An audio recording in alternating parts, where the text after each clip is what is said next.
Haga lekai Indian Super League ke lekai ke besar hapdeng ke Jamshedpur FC Persya ya ke Odisha haga ke lekai kirang lekai jong ke Thai North East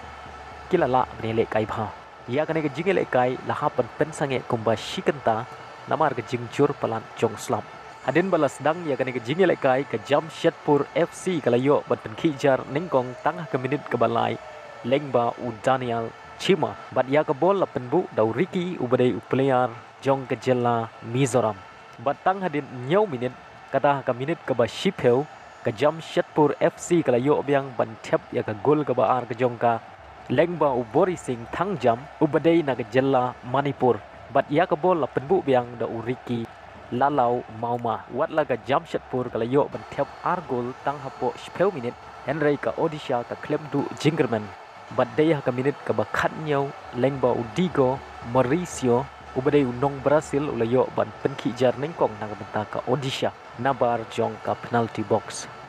haga minit ka ban lai peu Ricky ula persyang ban penkijar Henry keeper jong ka Odisha ula khanglat ya ka bol ka bala kenjat da Ricky habakut ka kela step ka Jamshedpur kala tam ya ka Odisha da ar la ka wei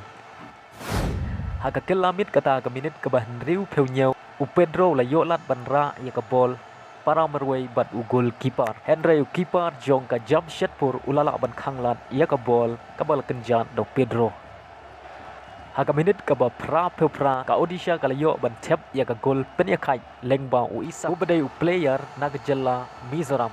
bat ia ka bol la penbu da u Isa wan mal sama uneru udai naga jela Mizoram shwaban kut ka jingelekai kata ka minit ka ba kendai peu plus iway